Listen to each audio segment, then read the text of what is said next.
Yang thankful ako sir kay wala talaga ako hassle na Mm. feel gani sa pag-asikaso ninyo. Up to my exam date na parang nag-remind pa kayo anong dalahin ko, anong Mm. what to do, what not to do, anong gawin after exam. Even up to now sir, honestly ang staff mo or kayo naga-chat pa rin sa akin.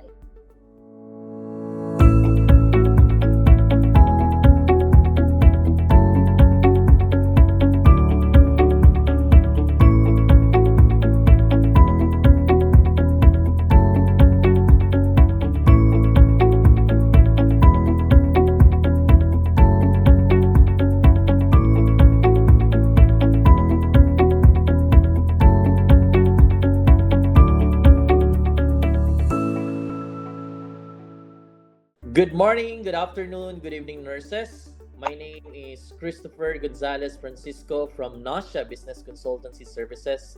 With me is Nurse Luwilin Go Peloteo, RN, USRN. And today, she will share her journey in taking the NCLEX. How are you, ma'am? Can you introduce yourself? Hi, Sir Chris and Team Nasha.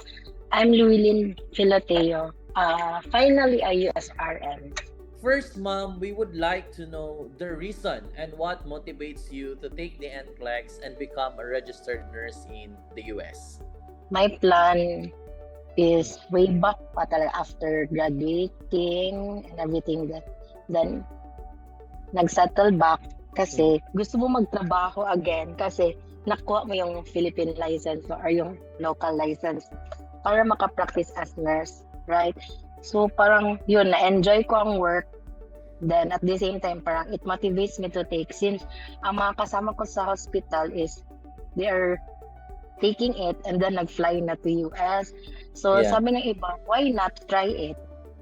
Para may new chapter sa life mo and then new experience. So nag-try ako since American dreams as a student, di ba na parang work tayo doon kasi mas malaki ang sweldo and everything. Pero Yeah. yun pala, kaya natin easy ang journey but not right. So, both physically, emotionally, financially, parang stress rin siya.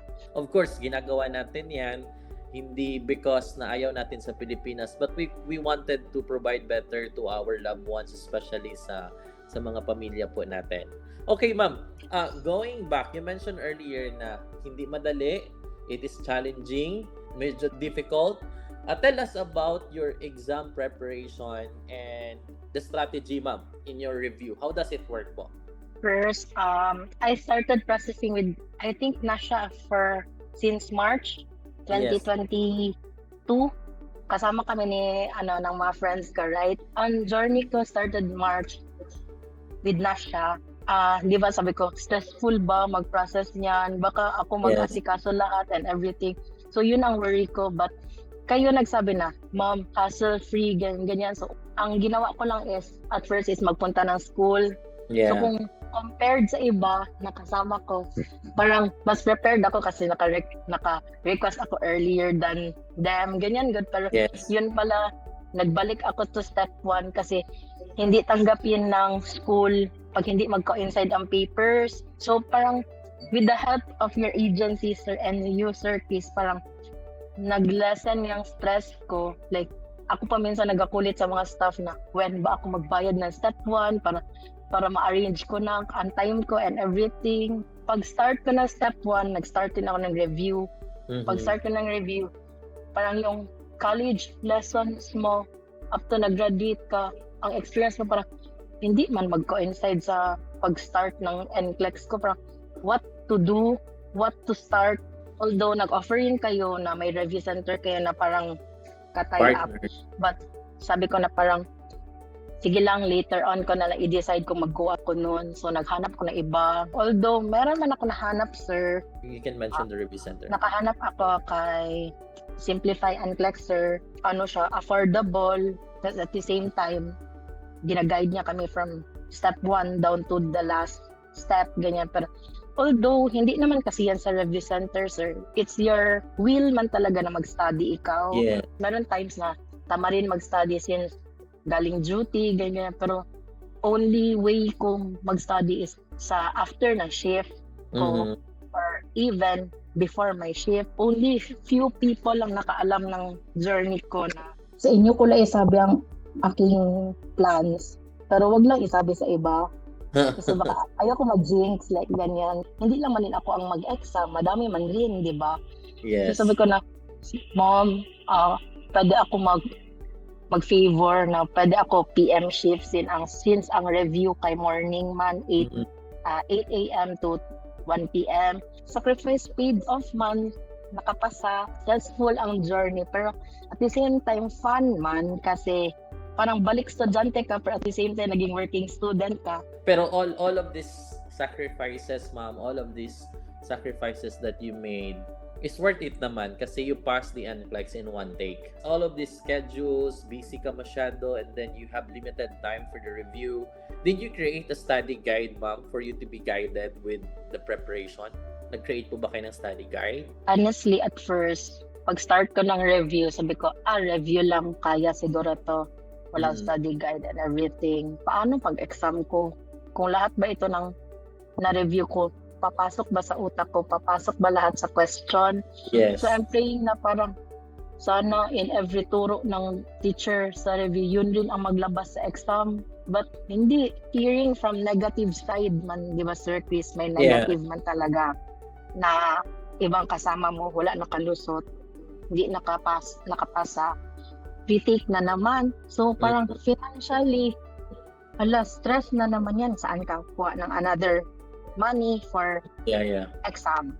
Hindi ko dapat isipin ang negative. Dapat pasok ako sa parang positive. And it was given to you, ma'am, para talaga sa'yo yun. Na you pass the NCLEX and you become a USRN.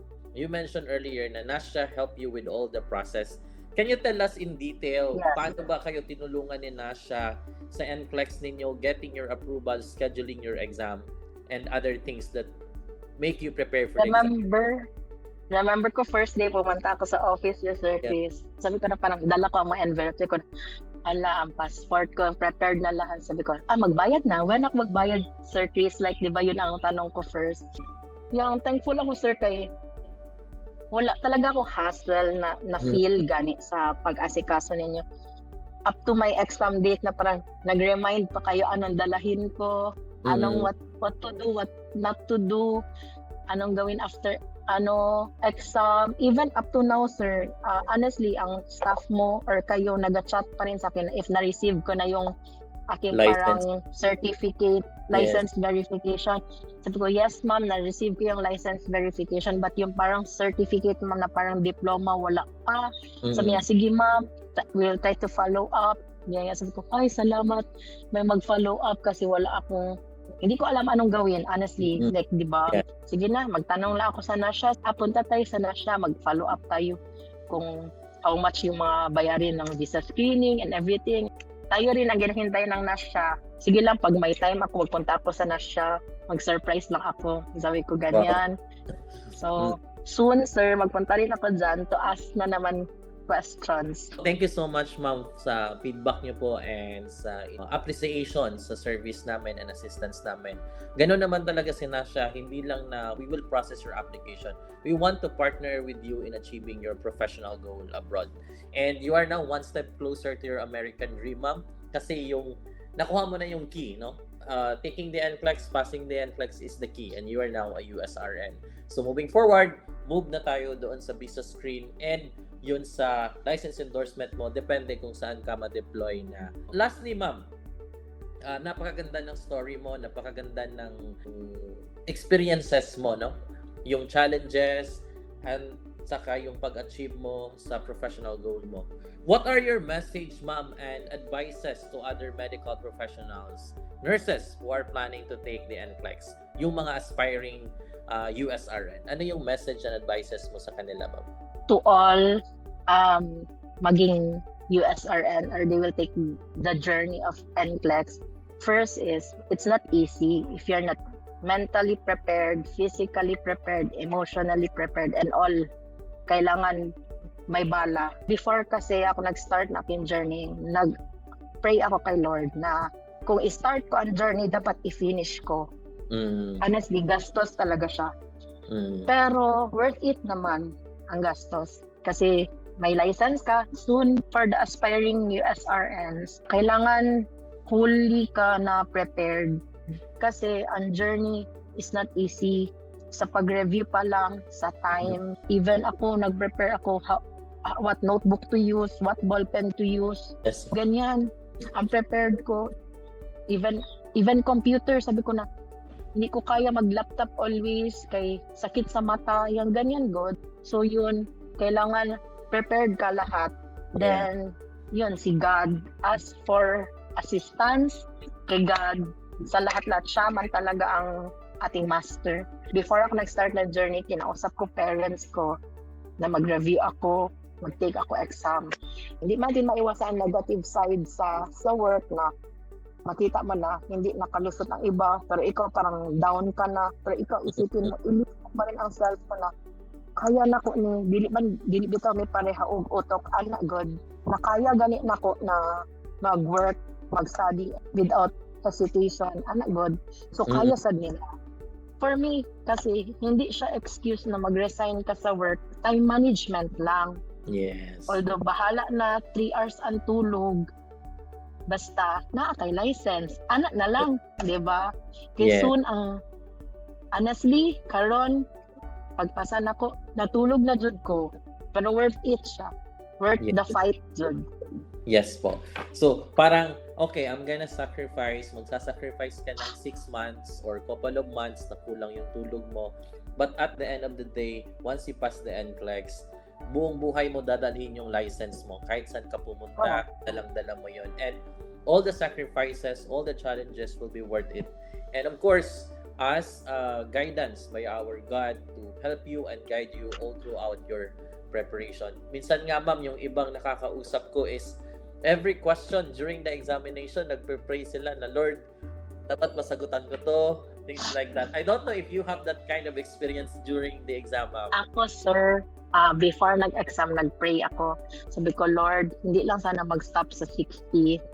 Kasi bagsak yan, di ba? 85 ang passing. Kasi pag once kasi mag-start ng exam, tapos you will go on break, mag-pop up yung sa screen. But yung time mo, nagabawas pala. Nagabawas siya habang naga-CR ka. So para ikaw, isipin mo pa, mag-CR ka pa, na nagabawas ang time mo. So parang, instead na parang 3 hours ka mag-exam, mabawasan pa ng like 10 minutes, a big nakawala na sa'yo. Kay 10 minutes, kadami mo nang ma-answer yan, kadami nang magpasok sa utak mo na question. Before ko nag-exam, Sir Chris, nangayo kog sign kay Lord. I don't know if nagatuo ang tanan anak ko, Lord. If ang eroplano mag-turbulence, pasajud ko ani anak ko. Akong ginapangayo na sa inyo, naglayo kayo sa ano. Pero katong nag-adto ko og Manila is pangit ang weather, bagyo. So nag-turbulence talaga. Kusog kaayo ang turbulence, Sir Chris, na ana ako kauban na marag hadlok man kaayo oy. Ano ko murag nalipungan ko pero nagpiyong lang jud ko sa akong mata anak ko, Lord mo baning sign. Sige Lord, kamot me. Tapos yung friend ko, sabi niya, Lu, check natin sa person view. Ayun sa PVT3. Sabi ko, wait lang kasi ang nasya hindi pa man nagtawag sa akin na when yan siya pwede i-view, ganyan. Sabi niya, pwede na, lagi ako na bahala, ganyan. Sabi niya, akin ang credit card mo. Sabi ko, magbawas na, nagbayad na ko sana siya. Plansya na ito tanan, mag-wait lang makina Sir Chris. Sabi niya, dili ko kaantos, anak siya sa ako. Dili daw siya katulog. Kaya ang plano namin, Sir Chris, is maglaag pagka next day. Sabi ko, pagbagsak ko uli na tagdavo, di na tawag laag, anak ko. Marang search pa mi kung unsa na pod ang good pop-up, bad pop-up kay lately kasi ang PVT trick daw kay sira. Sira daw yung parang website. Kadami-dami na daw niya ginatingnan na kung sino nakapasa. Yun daw ang pop-up na same sa akin. So sabi ko na, pasak ko. Yun, hindi pa ko nag-cry nun, Sir Chris. Doon ako nakaiyak, Sir Chris, kasi yung cellphone niya natapon sa mukha ko. Sabi ko na, sakit siya ha. Tapos wala akong kabalo eh. Katon na apil na akong kahilak sa katon nakapasa ko or nasakitan ba ko. Pagtawag na ko sa aking magpapa na marag nakapasa ko, tapos marag anak pa akong papa tarong din na ha kay dili biya na anang paspas daw kaayo na nakabalo daw dayon.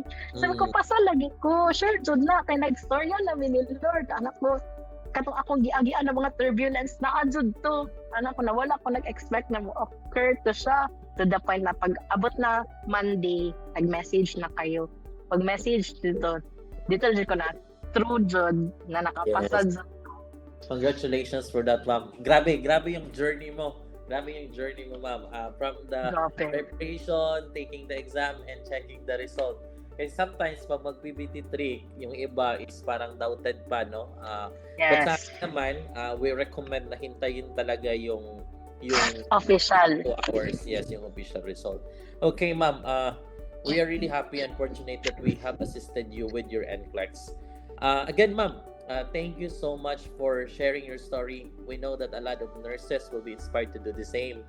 Baka yung iba, ganun din yung na-experience nila, no? So your journey is really, really amazing and inspiration to everyone. Congratulations, ma'am, and we look forward seeing you in the coming months and years working as a registered nurse in the USA.